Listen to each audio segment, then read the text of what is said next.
So good morning and welcome to Social Justice Ireland's annual Social Policy Conference, the 30th annual conference in this series, so a point to be celebrated. The topic for today is Society Matters, Reconnecting People and the State. And we have a very distinguished, I think, and very powerful set of speakers, both national and international, and the keynote address from the President of Ireland, Michael D. Higgins, which will be at about 11:15. Everybody is welcome. The topic that we are picking today is one that we believe needs to be addressed in the policy-making process, and we have put together a series of speakers with lots of ideas about what needs to be done to reconnect people and the state. So we hope that that you find these both stimulating and interesting and maybe provocative. And for those watching us in the live streaming on our website or on YouTube or wherever you're watching, you can actually contact us, you can send us your comments, and you can send us questions as well. And we will insert those questions into the question and answer sessions after the various presentations. So, without much ado, or any further ado, I'm going to hand you over to the chair for the day, Michael Clifford. Michael doesn't really need an introduction, I think, and particularly at this conference that he has chaired for quite a number of years now. But just to point out that he is was Journalist of the Year last year, just finishing up his I was going to say his reign, but his term or whatever. But a very powerful journalist, and so we'd say a man after our own heart. But anyway, we're very grateful to him for giving us the day and chairing our various sessions. So without any further ado, I hand you over to Michael. Thanks very much, Sean. Folks, we have a packed programme today, and I'd have to say it looks like a very exciting programme, some very interesting and stimulating speakers, and as I'm sure you're probably aware now, the keynote address will be from Uachtaráin na hÉireann, Michael D. Higgins. Just in relation to that, we're going to be tight on time in the first session, so just in case we have to end the Q&A session at the end of the two presentations abruptly, just to let you know, it ain't nothing personal, but we have strict protocols, and I'll fill everybody in just before the arrival of the President. Now, for our first session, the theme is Equality and Society, and we have two speakers, which will be followed, as I say, by a Q&A. The first speaker is Lorenza Antonucci. Lorenza is currently a Birmingham Fellow at the University of Birmingham. She's also Research Associate at the European Social Observatory in Brussels. She is focused on young adults as a group that's particularly affected by welfare reforms, increasing familism, precarity, unemployment and underemployment. Her work, Student Lives in Crisis, examines the implications of the privatisation of HE costs on young people. She is also investigating the new politics of inequality in Europe, namely how inequality is being limited or reinforced in national and European policy making during austerity. The title of her address is Addressing Inequality in a Changing World. Lorenza Antonucci.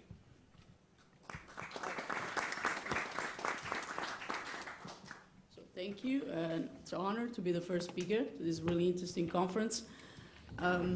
So I decided to frame my presentation the following way. I will first talk about the manifestations of inequality in the most evident way. Recently, it's how people are drifting, are voting for anti-establishment parties and populist parties. So this seems to be a topical issue across Europe. So I will say something about the analysis of this phenomenon. Then I will give a sort of diagnosis of the issue of inequality, my own understanding of why this is happening, and finally some policy solutions and policy advice, which I think are particularly useful in the context of this conference. So first of all, when it comes to the effects, much has been said about the Brexit effect. So can we witness a Brexit effect, something happening across Europe and even in the world with a so-called left behind voting, supporting anti-establishment parties? So there seems to be this trend. We can see it in the UK, but also the US and in France with the Front National. But even more recently, we have seen it with the German election and the Dutch election. So there is this argument put forward, especially in the UK, you know, of a revolt of the left behind. Okay. Some of this argument is based on all the sort of references in the 90s, you know, put forward in the 90s, of this idea of the globalization winners against the globalization losers. So the globalization winners would be the educated people that actually are benefiting from globalization versus those who have not, you know, who are not studied, who have lower levels of education, who are basically losing from globalization. This is a Roderick analysis of, you know, the impact of globalization in the world.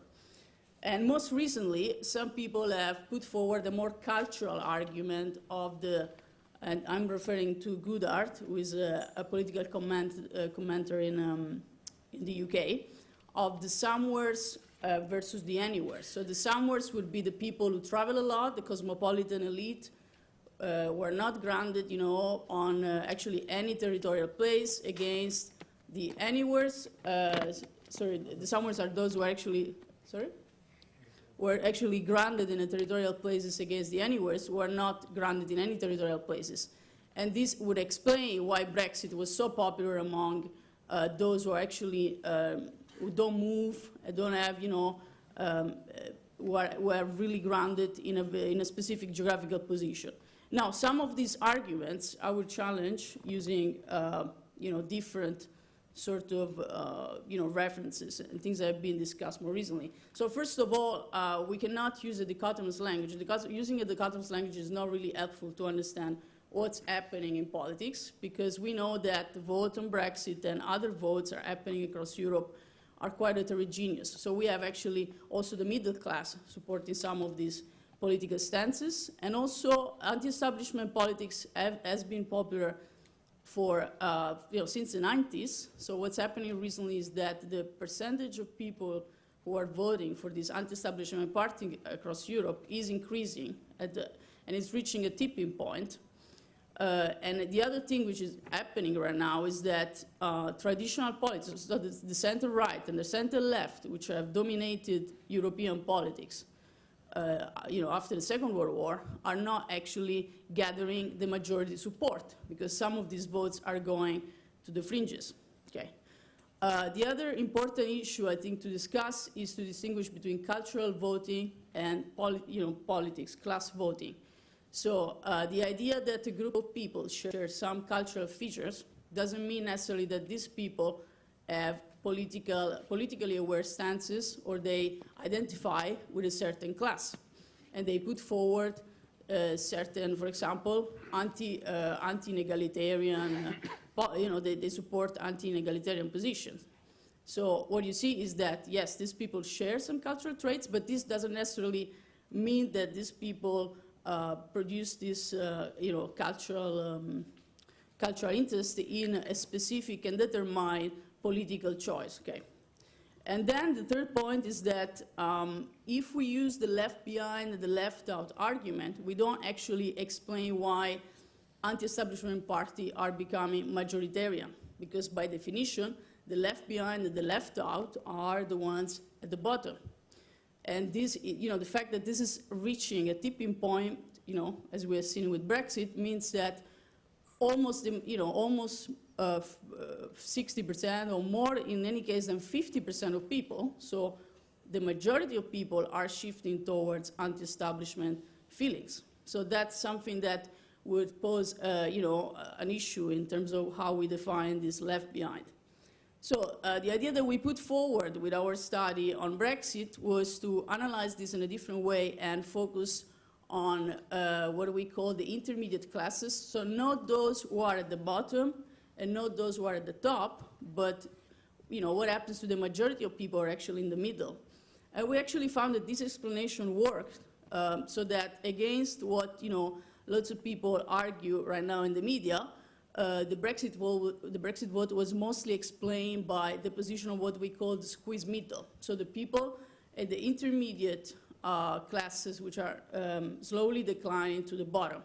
Now, the fact that they are objectively declining to the bottom is something that needs to be further explored, but we definitely found that these people felt that their economic position in the last 5 years was declining, okay? Now, we need to understand if this is really happening in objective terms or if it's just, a feeling. But what's relevant is that in our study, most of the people identified as middle class rather than working class. And this doesn't mean that the working class vote was not present for the Brexit, but it means that there is something going on that is affecting more than just the left behind. It's affecting more than just those at the bottom of the scale. It's affecting the ordinary Brits, and by definition, the ordinary Brits are not just the left behind, they're those in intermediate positions. So our study right now, because I'm working with this with colleagues in Amsterdam, is to look at different elements that affect the ordinary voters, not just in the UK, but this is a common pattern across Europe, in the Netherlands, in Germany, in France. And these elements are an increasing socioeconomic precarity, so this idea that people feel more precarious right now than they used to. What I call the reconfiguration of welfare mixes, which I will explain a bit what I mean for that.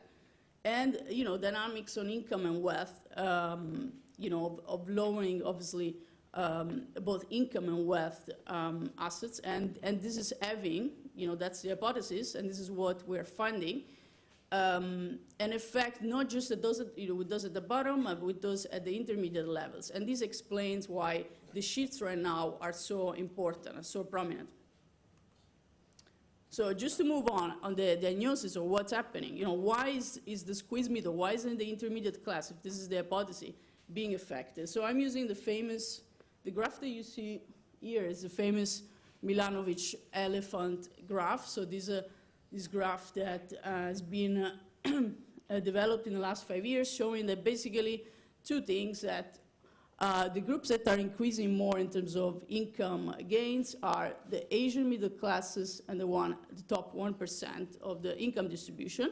So that's a relevant information per se. But what's also relevant is that our middle class in the Western world have had really negligible income increase growth, which means that basically they are in a position of stagnation.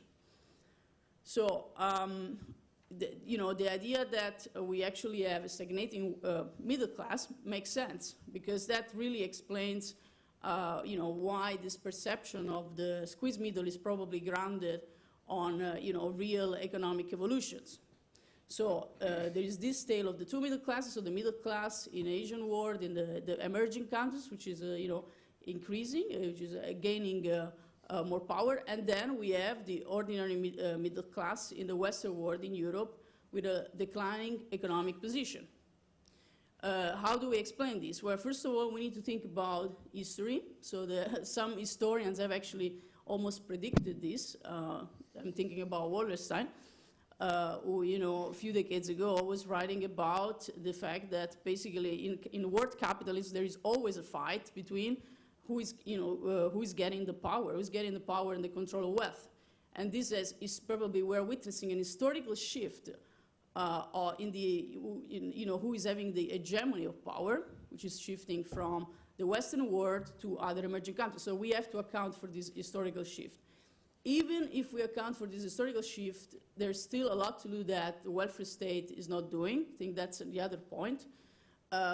So that we have witnessed a change, in the policies since the 90s, which has basically decreased the number of, the amount of cash benefit transferred to people, and that has a clear effect on precarity, on the inequality, and the position of the squeeze middle. So it's not just an historical shift; it's also the mediating effect of the welfare state.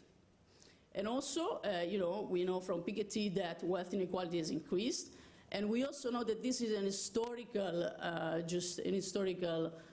thing that is always happening in history and has only been reversed after the Second World War. So if we look at economic history, we know that there's been a change after the Second World War, and that a lot of the change depended on the distributional effects of the welfare state in terms of taxation.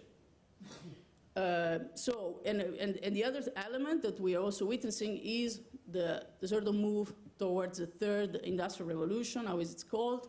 So the fact that we live in a world in which work is changing, and that the welfare state is not probably mediating the effects of this on people. So what I describe here, what I call this process is this reconfiguration of the welfare mixes, which I think is a quite simple way to put it, quite practical, and people really understand it. So on the one side, we have welfare state cuts, so the fact that the state has been retrenching from people's lives, and this is not new. It's been happening since the 80s, and with a strong trend also in the 90s. Then we have, on the other side, the fact that work pays less. So increasing precarity means, well, there are different features of precarity, and these are things that we are now exploring. But basically, we have this effect of income precarity, so the idea that people don't know how much they're going to earn in the long term. But also, we have the more subjective effects of employment precarity. So, for example, items like, am I going to be able to find the same job that I have right now with the same level of benefits if I lose my job? So while not everybody is in precarious contracts, we are witnessing an increase of precarious feelings in terms of what is the relationship people have with, in their own job compared to what's happening in the labor market. And we are actually witnessing, this can explain some of the political shifts happening right now. So we have, the labor market delivering less and less resources to actually cover for people's needs, people's lives. So then, of course, the third source of welfare, the family, becomes more and more important. And that's the basic way in which, intergenerational inequalities are being reproduced right now, is this really increase in the reliance on family support. And this process is very evident if you look at what's happening to young people. You probably have, kids or grandchildren that you need to support when they are in higher education, because the welfare state support is not enough to cover for their needs. And if they go to work, they actually don't have enough to pay for their education. So young people, which are framed as this, unique millennial generation, are actually right now very interesting generational cohort, because basically they show how much intragenerational inequalities are increasing. So they're very diverse.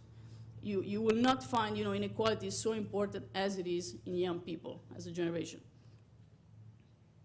And finally, moving on to the solutions, to the policy solutions. First of all, I wanted to mention the basic income, because I know that I think it's been the focus of the conference last year. And in any case, it's a very popular idea. We've just seen a survey in the UK showing that most people support the idea of universal basic income. And I think it's an idea worth discussing. I have my own skepticism on this. And so I think one of the positive points of the basic income is that it forces us to have a discussion of universality and something that bonds the society together, right? So this is something positive because it goes against the trend of means testing that we have witnessed in social policy since the 90s. So this is a positive thing about basic income. It has also high popularity, so it actually shows that if you frame the benefits in a different way, people seem to support actually an idea that if you frame it in terms of benefits, people will not support it. So it's quite interesting how you frame it really changes the perception of people. On the other side, the basic income discussion presents some problems in the way it's currently framed. So for example, we have seen it that basic income is becoming very popular amongst the Silicon Valley people, so the people working high tech in California. The entrepreneurs, the startups really like the idea of basic income. And that really shows that there is no one single model of basic income. And there is nothing per se progressive about basic income. It depends, of course, how you frame it. And the other important point I want to make is that basic income cannot address, unfortunately, one of the biggest issues that we have right now, which is in-work poverty, because it basically assumes that the state needs to take on board the externality created by the market. So the basic income in itself doesn't ask the labor market and the market to actually come in and pay for some of the workers' contribution. It just assumes that the state would actually pay for externalities that are created by the market. And that's problematic, I think, because one of the main issues right now should be actually asking employers to contribute in the welfare system, something that we're not actually talking much about.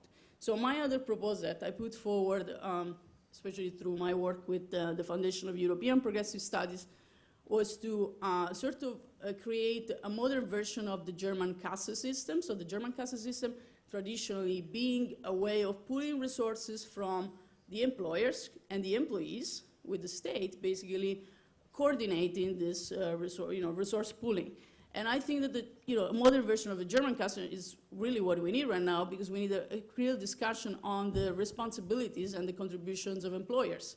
Because one of the reasons why we have increasing level of precarity and increasing in-work poverty is the increasing low contribution of employers. So we need really a discussion about who is going to pay for universal benefits or even contribution-related benefits, like in this case. And this German caste would be updated to the current situation of the labor market. So, for example, some people would need right now some form of temporary benefits that are not currently covered by the employment and social security systems that we have. So if you are unemployed for 4 months, if you're in between jobs, you need a form of benefit that basically no welfare state is going to give you right now, because the welfare state is based on a long-term contribution idea. So we need to basically update the current labor market protection system to the current situation of people in the labor market, which is very different from the one it was after the Second World War. And plus, we also need to ask the employers to jump in and create more resources that can be mobilized in the moment of redistribution, but also pre-distribution. And finally, a discussion on the role of the EU on this, because while Brexit was obviously led not by really conscious knowledge of EU policymaking. For those who are familiar with EU policymaking, I don't want to go too much technicalities about it.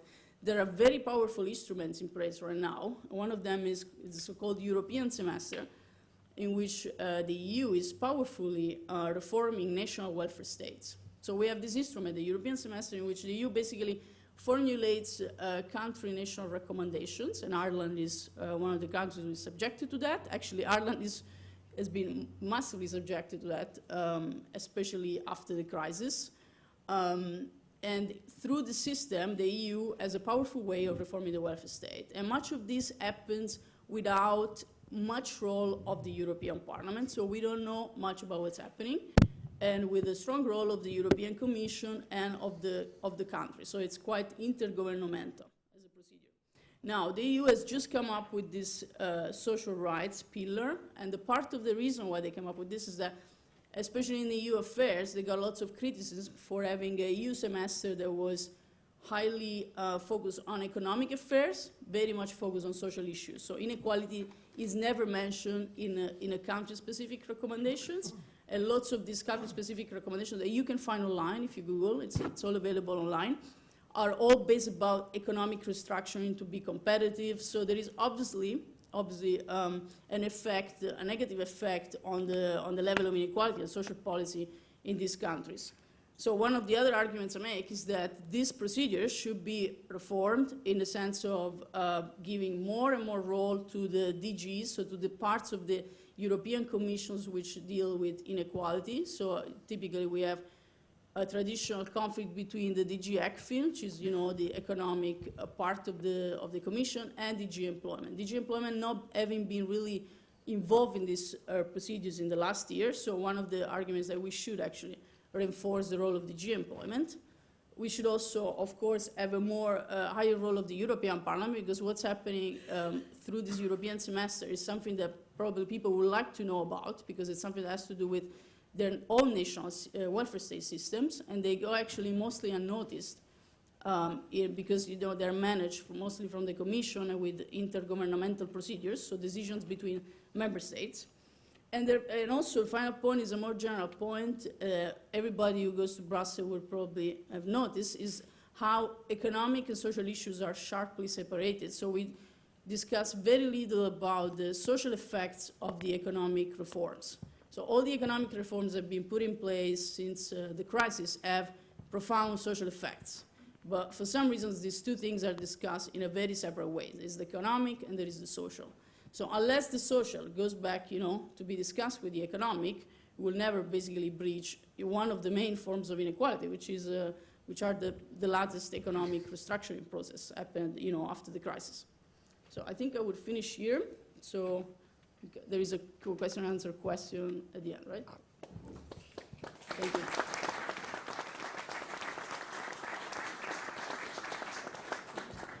Lorenza, thank you very much for that. And as you say, we're going to have a question and answer session after our next speaker, and that is Michael Dauderstadt. Michael studied mathematics, economics and development policy in Paris and Berlin. He worked with the German Foundation for International Development and since 1980 for the Friedrich Ebert Foundation in its research institute in Lisbon in the cooperation with Central and Eastern Europe, and from 2000 to 2006 as head of the International Policy Analysis Unit. His research focuses on international political economy, European integration and Germany's economic policy. He's recently published a paper, Reducing Europe Inequality, Cohesion Through Convergence. Michael Dauderstadt, thank you.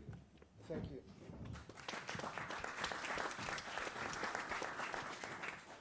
Good morning, everybody. Well, my presentation will be a little bit more empirical, and focusing on Europe. When we are talking about inequality in Europe, we have to first look at what we are comparing. Basically, I will focus in my presentation on income inequality. Of course, there's a couple of other issues, many. You could compare consumption, wealth, but non-monetary issues as well, like life expectancy and others. What entities do we compare? We could compare whole countries, single households, or labor and capital, for instance, if we are looking at functional income distribution. And then what kind of income do we compare? Lorenzo just told us how income mixes are composed. Basically, we are talking here about disposable income, which is derived from market income if we subtract taxes and add some transfer payments. These are basically based on household surveys. If you look at national accounts, you get some different pictures. When we are comparing income on the European level, one important dimension you have to keep in mind throughout my presentation and probably generally is something you are probably aware of if you have traveled to other parts of Europe, that is the difference between exchange rates and purchasing power parity, meaning that a euro has a higher purchasing power parity if you travel to Bulgaria than in Ireland or in Germany. And if you compare incomes in euros, if you correct it for purchasing power parity, incomes in poorer countries where especially services and rent are cheaper are higher there. Then it's much depends also on the indicators you use. You have either mathematical indicators like standard deviation of the Gini, which is between 0 and 1, and 0 is a complete equality and 1 is complete inequality. One single entity earns everything. A ratio I use a lot because it's easily to understand and imagine is the S80, S20 ratio, which compares the poorest fifth, the poorest 20% of a society with the richest 20% of a society, and the relationship between the income of these two groups. We will see how much that is. It's on average in Europe, in an international society, in a country, it's about 5. So the richest 20% earn 5 times as much as the poorest. But I come to that in more detail later. And then we could, of course, look at poverty, which I will not do a lot in this presentation, which is defined as less than 60% of the median income. What about inequality in Europe? As I just mentioned, the inequality is higher if you compare it at exchange rates. Regional inequality between different regions within countries is usually also very high and has increased a lot. And if you look at figures, regarding income inequality, here we have Bulgaria, that the average per capita yearly income is 6,000 euros, and the purchasing power it doubles to 12,000. And this compares to the richest country, is Luxembourg, with about 90,000, also 15 times in exchange rate, and about 6 times as much at purchasing power. Regions, the poorest region is in Romania, 7,200 at purchasing power, also even less than the Bulgarian average. And the richest region is London with 80,000. This compares with, within the UK, with Wales, 15,000. You see there are huge differences here too. Within country inequality, that is the ratio I just mentioned, the richest 20% to the poorest 20%, is about 5 on average. In Central Eastern European countries and Scandinavian countries, sometimes it's less than 4. In very unequal countries like Greece and Spain, it's more than 6. And then if we look at the poorest 20%, what we call a quintile, a national quintile, the poorest 20% in each country, the poorest quintile of the EU is the poorest quintile of Romania and has just this income of 1,200, and the richest is in Luxembourg, the richest quintile of the richest country, so to speak. It has 58,000, so their ratio here is 45 times.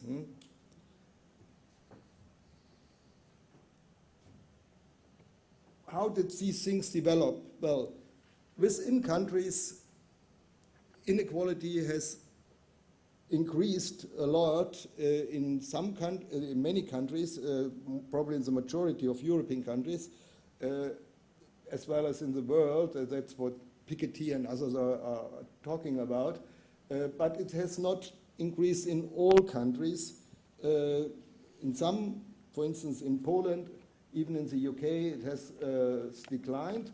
But in Germany or in Spain or in Cyprus, it has increased a lot. Regional inequality has increased in almost all countries. One measure, the standard deviation, has increased 3 times, for instance. And it's because this kind of globalization Lorenza spoke about has given rise to some areas, highly industrialized areas or centers of new service industries, while other areas, for instance, the east of Slovakia, has declined.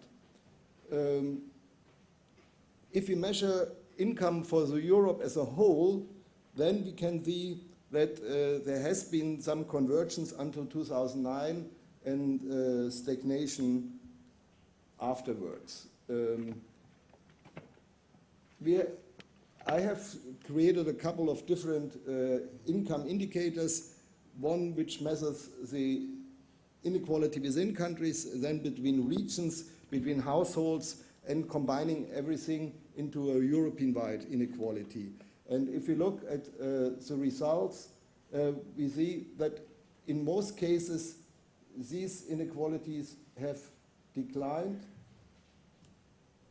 from 2.6 to 2. And this is always the S80, S20 ratio. When you form these indicators always compare the richest quintile of the EU, which is 100 million people, formed out of countries or parts of countries, out of regions or part of regions, or of households here, or quintiles. And you see it's always declining, except if you look at the average within country inequality. That has increased a little bit. Why did it decline? It did decline because the poor countries in the EU have grown a lot faster than the rich in the past 20 years. Here I have ordered all member states of the EU according to their per capita income level in 1999. The richest is Luxembourg, and the poorest was Romania at the time. And you see, the poorer the countries are, the higher the growth has been between 1999 and 2012. Basically, a very good thing. The poorer got richer faster than the rich. So here you see on this part, there is growth, but it's compared to here, it's relatively slow growth. Here we have high growth. That is a good thing, and this good thing has, you can see it if you take the growth between 98 and 2007, before the crisis, you see that the three groups I differentiate here, that is a group of rich countries, that is, the second group is Greece, Portugal, and Spain, the southern periphery, so to speak, and the third group are the new member states. And you see the new member states have grown much faster than the other two groups, and this poor southern periphery has grown faster than the rich core. Perfect thing, but after the crisis, the picture changed, especially in the southern periphery, because of the sovereign debt crisis. Here, we have a decline, and therefore, if we take the whole period from 98 to 2015, you see that they have grown less even than the rich, while the new member states have continued to grow faster than the rich, and their convergence is continuing. If we look at the EU as a whole and create the richest quintile of the EU and the poorest quintile out of national quintiles, meaning the richest 100 million people of the EU are basically people living in rich countries, and the poorest 100 million of the EU are basically people living in poor countries, or the poorest people in relatively rich countries, then we see that decline also until 2009. Here we have the EU average before Romania and Bulgaria joined the EU, and the upper curve here, the blue ones, are the exchange rates, and the lower, the green ones, are the purchasing power parity. And we see that we had a strong decline until 2009, then the inequality increased, and since 2010 we have a sidewards movement. Actually, the red curve in the bottom, that is what the European Statistical Office presents as a European-wide inequality, which is just the average of the national inequalities, and is, of course, nonsense, because it assumes that the poorest 100 million are the poorest 20% of each country of the EU, while the richest, the 20% of Luxembourg, are not member of the poorest quintile of the EU. But that gives you a nice picture, a very low inequality, but also a very stagnant one. This picture was basically worse in terms of level of inequality, but regarding the development, it was much more optimistic until 2009. Right now, it's actually only worse. This relatively good performance of the relative indicator, meaning that we measure inequality by comparing the size of the richest to the poorest, is a little bit, or well, not a little bit, it's strongly too optimistic insofar as we do not compare absolute levels. If we look at the distance between the income of the richest and the poorest, and we can measure this by standard deviation, we see that it's basically only increasing. In purchasing power parity, it's a little bit stabilizing. Well, why is that so? Well, simply because the income differential is so big at the beginning. If you have somebody earning 1,000 euros and another one 10,000 euros, and the poor one gets a 5% increase, it gets to 1,050. The rich one gets a 2% increase, it gets to 10,200. So the absolute difference between the two increases by 150 euros. So there you can have a lot of decline in relative inequality, while absolute inequality still increases. Let's have a look at wages. The wage level basically reflect what general income levels I have shown. So in Luxembourg, wages are hourly wages are about 11 euros. In Bulgaria, it's just 1. And if we look at purchasing power parity, it goes down from 9 to about 2. But it's still huge differences, which explain, of course, a lot why people migrate, for instance. There has been convergence on the wage level until 2009. You can see wages are increasing here, but again, after that, we can observe a more sideways movement. What is the outlook? Well, high income disparities are very likely to continue, to persist, actually because of this cruel mathematics I have just explained.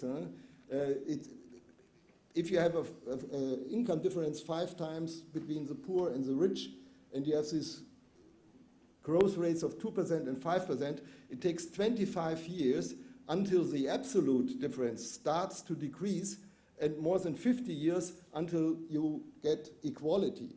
So we are talking about long-term processes, except when you have very high growth, as you had in Ireland between 1990 and 2005 or something like that.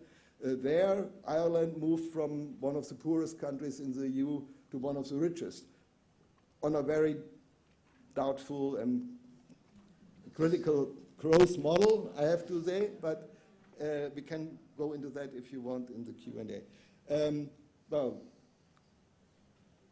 I think that we have still very high levels of unemployment in some countries. We need expansionary policies. Monetary policy is currently, I think, good. It has been bad for a long time, especially Germany, and the ECB for a long time had too strong a focus on price stability and less on employment and growth. But now I think it's okay, but our fiscal policies, especially in Germany, are still too restrictive. And I think wages must increase. Growth in Europe is basically wage-led, and wages have increased in line with productivity at least. Then there has to be more focus on domestic demand. Europe, as Lorenza has mentioned, it always focuses on competitiveness as if we could become richer by exporting to the moon. We are a really big economy, and we need to focus on our own needs and our own demand, and this can only grow if wages grow in line with productivity. Thank you very much.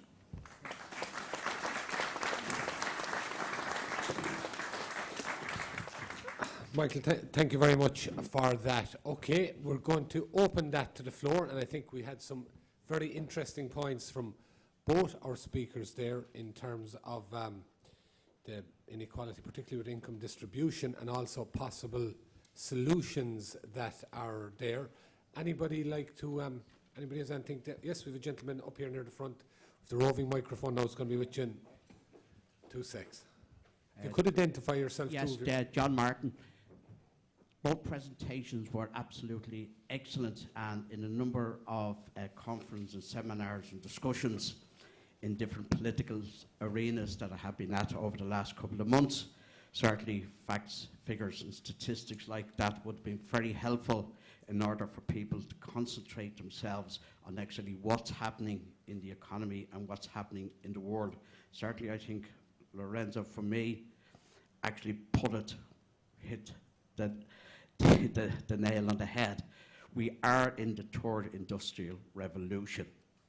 We are suffering in different ways what people suffered worldwide in the first industrial revolution and the second revolution. And I think we have to come to terms with that. This is a major, big thing. But I think the basic income for me, and I'll finish at that, is the same demand that was made for the 8-hour week. And I think that's the basic income. If it becomes something that the trade unions and other organisations pick up, it will allow for the kind of debate that is necessary to see what's happening and where we're going. Great, John, thank you. Lorenzo, could I just touch on that with you? Because as you know, our previous conference here was very much, last year we had dedicated towards basic income. You strike a sceptical note in relation to the effectiveness that might have.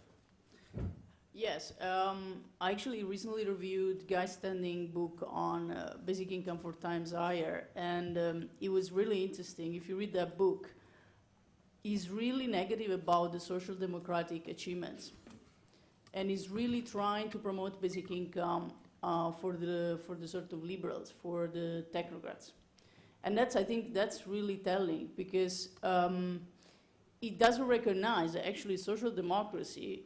There was a point where social democracy, there's a book that I really like called On Human Need by Doyle and Goff, which actually proves that social democracy in the 70s reached the highest level of universality and the lowest level of inequality. And if we don't recognize that that happened because the welfare state were distributing, was having actually a really proactive role in the labor market, not saying, okay, you have to be out of the labor market in order to have, a minimal guarantee. No, it was saying you can actually get that through the labor market. So I think that's an important point. Yeah, and I wanted to say something about also, this is linked to the issue of the third industrial revolution, because I mentioned it, but I'm also quite critical about the way it's portrayed right now. This thing about we're going to have a fight amongst robots, or robots are going to replace us. I think this is really futuristic, and I think it's a way in which these, imaginary futures are actually used in order not to address the current issues that we have in the labor market. And I think this is a technique which is currently really employed on this. I don't know if who is familiar with Baudrillard, the French philosopher. He was talking about simulacra, this imaginary worlds that don't exist, like the Matrix. And politicians do it all the time. So there is a shift, there is a way of shifting the focus right now from this sort of technocratic elites doesn't want to deal with the real issues in the labor market right now. It's saying, everybody's going to be replaced by robots are going to fight with each other. I'm not sure this is what it's happening. What is happening right now is that, really simply, like in the past, employers should pay more within the system. That's really simple, actually. There's nothing new about it. I'll just come to Michael briefly on that first. Michael, from an empirical point of view, would you see basic income as being very positive in terms of narrowing inequality? Well, that depends a little bit on the level and how things develop, for instance, regarding purchasing power. If you have a lot of inflation, how do you adjust the basic income? But what I would like to mention is the complexities of a basic income on European level. If you see the huge income differences between European societies, European countries, it's hard to imagine that we have a general basic income level for the whole of Europe. We would have to adjust it at least for the different purchasing power parities, but possibly also for different levels of productivities of countries. If you just give people, let's say in a very poor country, the same income, basic income, which you would consider appropriate in a rich country, this would create a lot of demand pressure, which is not met or possibly not met by the similar increase of supply, and this would create a lot of economic difficulties. There we would have some nuts to break. Okay, I think Sean has a contribution to make here. Sean Healy from Social Justice Ireland. This isn't a conference about basic income, so there's an issue. I don't want to get into too much discussion about it. However, I acknowledge fully that social democracy achieved tremendous things up, and it was going very, very well in the 1970s. It's in a very different reality now. And if anybody wants to know some of that difference, we will present it in our paper in the afternoon. To sort of say that we want to go back to there, I would suggest is just not on, given the world that has emerged since then. And we'll explain why in the afternoon. I'd be happy to discuss those kinds of issues at that point. The second issue about making employers pay more, of course, we have in our model fully costed, fully priced, and and we have made a set of proposals on how it can be paid for, and it requires employers to make a larger contribution. It recognises that reality, absolutely. The third issue is Europe.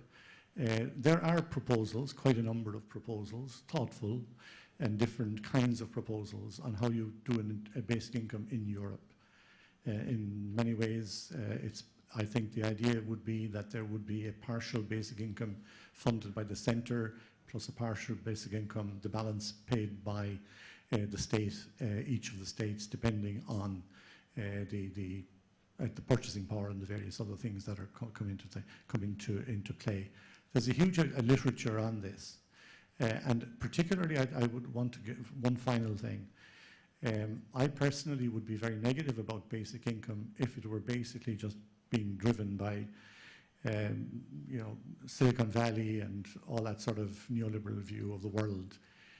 But that's not where we're coming from on basic income, and there is plenty written and plenty of research done across the world, and including Ireland, in which it's approached from a different point of view, a point of view that recognises that this is only one part of a range of issues that need to be put in place if people's well-being is to be promoted and if they're to have a decent lifestyle.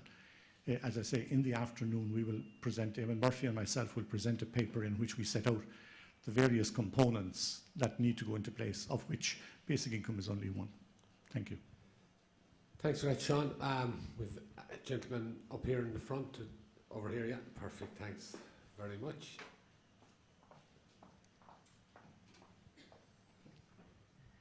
Neville Carey is my name, and I have an interest in the Irish section on basic income, but I'm not going to speak about it now. And I also worked for the European Commission, and at a very long time ago was involved in the early days of the first social action programme. So I'll mention a couple of things that have really chimed with me. But the biggest surprise to me was the absence in either speaker of any reference to the media.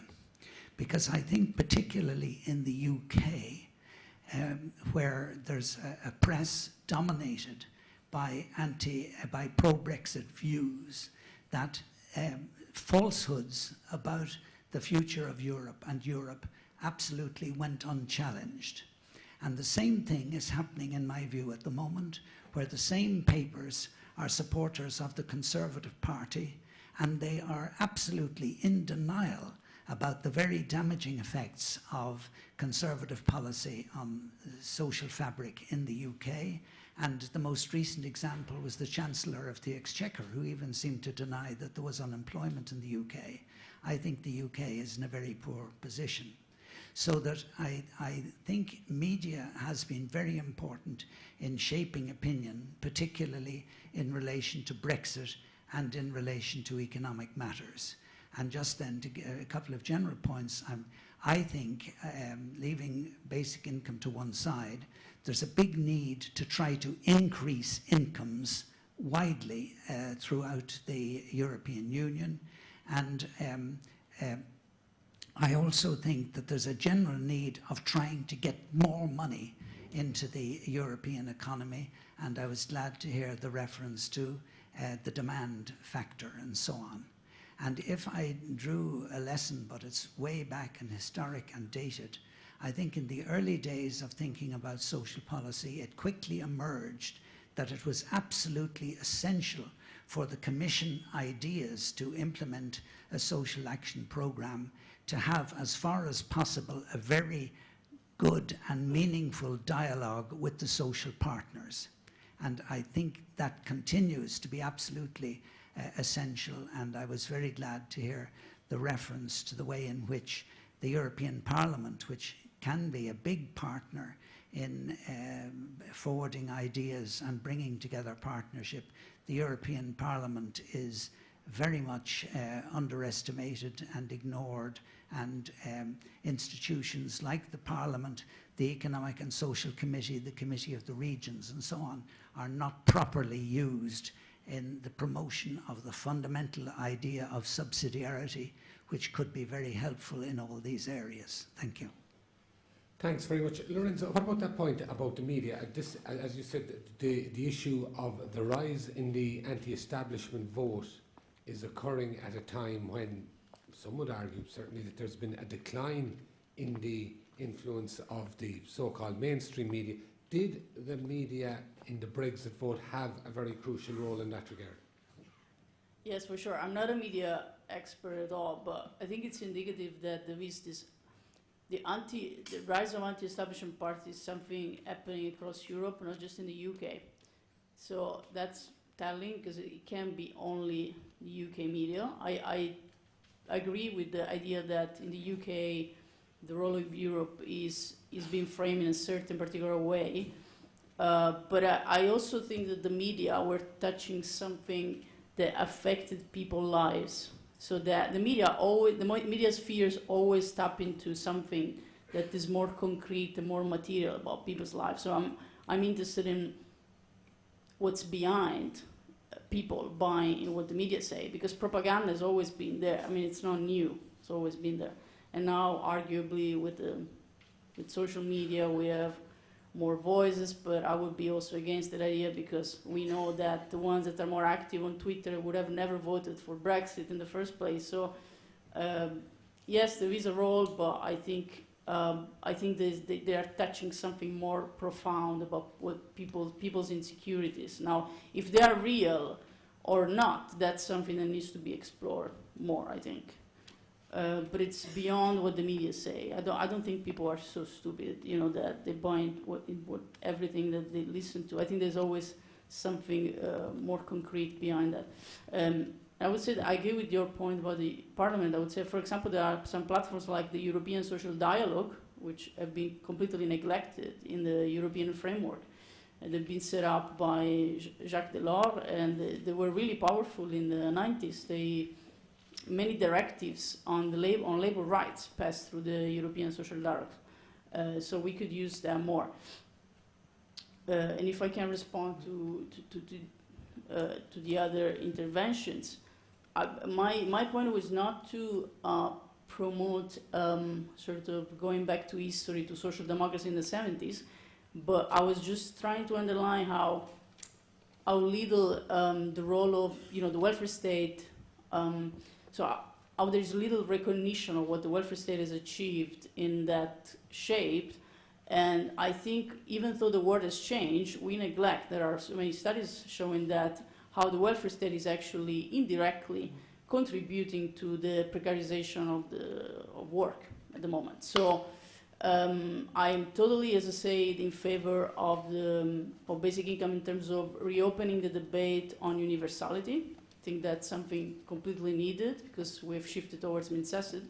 My only point is that there's something that goes against the basic principle of the basic income. It's happening right now, which is the rise of in-work poverty, for example. So the rise of in-work poverty is one of the reasons often used to explain why basic income should be used. But how can you solve the rise of in-work poverty with basic income, which normally deals with something that is outside the work sphere? So basic income should be used for covering the needs of those who are at the bottom, so the real left behind.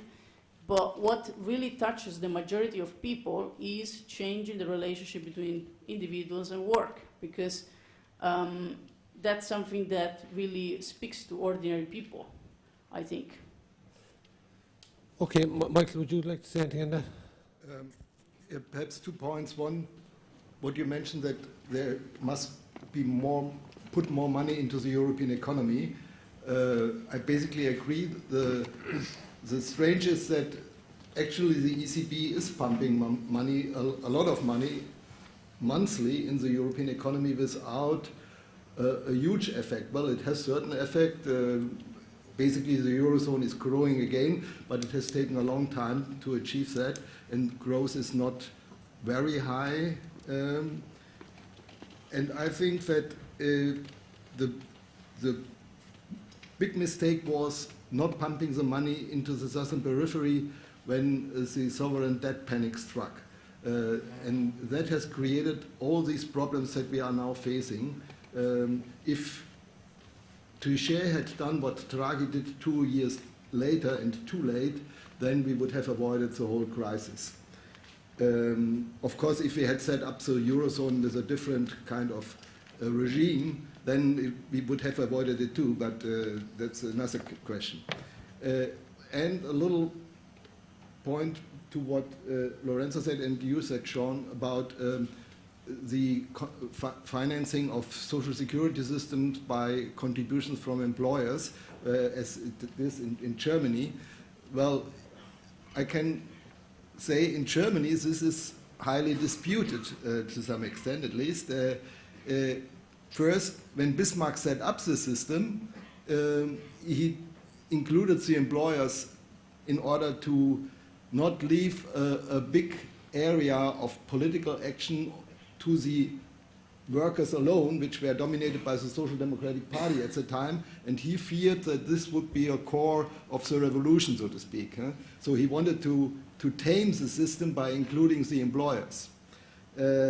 Second, in the German debate, for instance, when we had our big crisis in the early 2000s, and which led to the famous Agenda 2010 and the Hartz reforms and so on, these kind of contributions were blamed for the weakness of German growth. It was a burden on employers. They are a burden to new employment. As the OECD published a lot of work and take-home pay, you have to increase this and to lower non-wage labor costs and so on. So it's a very crazy thing that we now are discussing this as a new model. I mean, in Germany, it was also mostly discussed as part of the problem rather than the part of the solution. Okay, Michael, thanks very much. Have we anybody else there? Yeah. Yeah, I have a question. Anne Leahy, Social Justice Ireland. Lorenza mentioned the European social pillar and its attempt to bring more of a social agenda to the European semester. So I was just wondering about how that's evolved and what the potential for it is, in your opinion. Lorenza? Yeah, well, I think I mentioned it before. I think there's a lot of potential. I think the European semester is a really powerful instrument, which has I think, unexploited way to actually reform a national welfare state.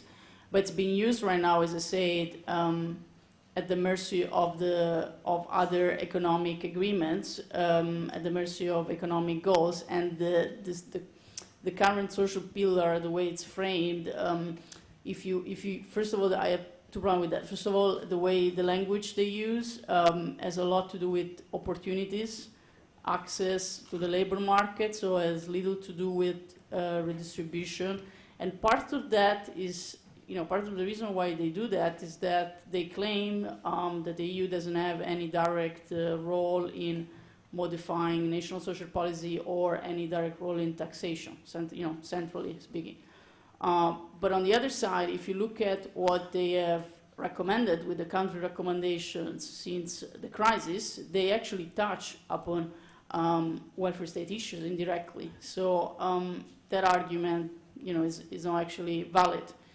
And the second issue I have, except for the language, the principles, is the way the European semester works, which is basically highly relying on the role of the Commission, and fundamentally decisions are taken by countries. So there are country dynamics.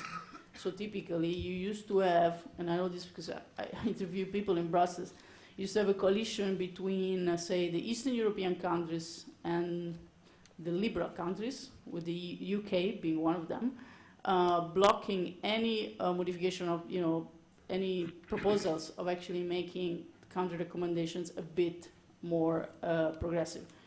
So the UK actually had a really fundamental role in making this instrument quite liberal, I would say, with other countries, of course, because you need to have a majority. So because it's a country that you have country dynamics, it's really hard to actually have a really discussion at the European level on the needs of individuals and how people will react to these decisions that are being taken, because there are really intergovernmental dynamics there.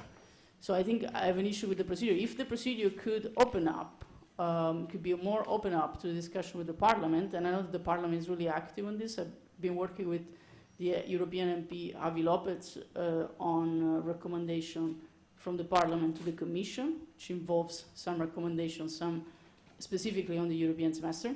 So if the Parliament could be more involved with that, I think you would have lots of potential. But at the moment, I don't see this happening.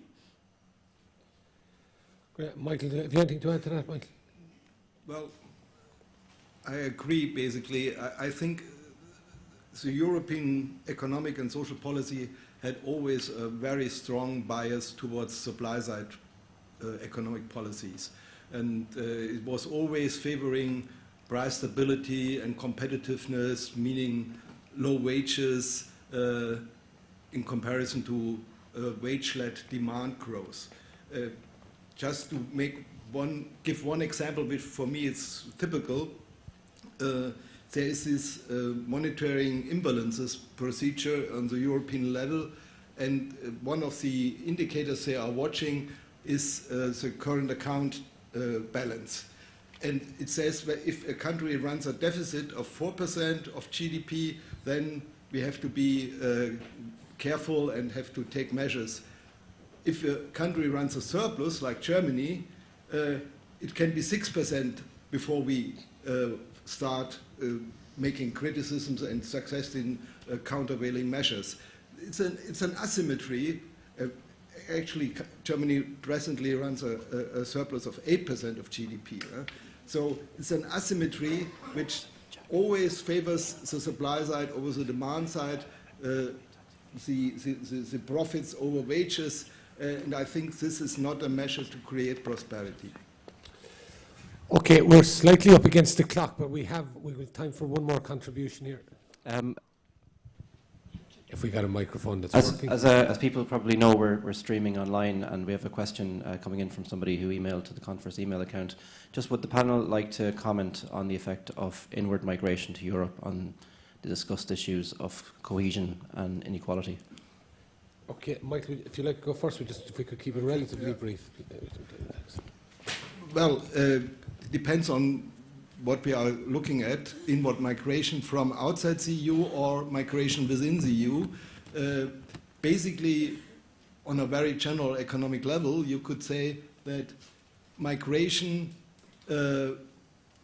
is probably increasing inequality within the receiving country, because the new immigrants will pressure wages at the low end, because they are competing with these people, while they are increasing income at the sending country, the countries they come from, but because there are these remittances they send back, it's actually not GDP which they increase, but national income which they increase. It's also a question what kind of brain drain it causes in the country where they migrate from. I know that in the Baltic countries, in Poland or in the Balkans, there is a shortage of medical doctors nowadays, because these people move to better paid jobs in the core of Europe or the north of Europe. And Lorenza? Yeah, yes, of course, in terms of EU migration, we have seen it with Brexit. It's quite indicative that in the UK, EU migration is rarely discussed, even though Brexit was mostly about EU migration. I'm a EU migrant living in the UK, and I can confirm that there is very little discussion about it. And I think some of the intra-EU dynamics happening right now that are not currently discussed have to do with the way we went through towards a knowledge-based economy, and certain countries actually exported their human capital, if we can call it like that, to countries that were heavily invested, like the UK, in a knowledge-based economy. So I think that would be the first effect. And there are of course levels and dynamics of inequality within, within this EU migrant flows, because EU migrants are not all the same. There's a profound stratification of EU migrant patterns, and EU migrants are often portrayed as just one homogeneous group, but we have low-skilled migrants and high-skilled migrants actually moving towards the richest countries of the EU.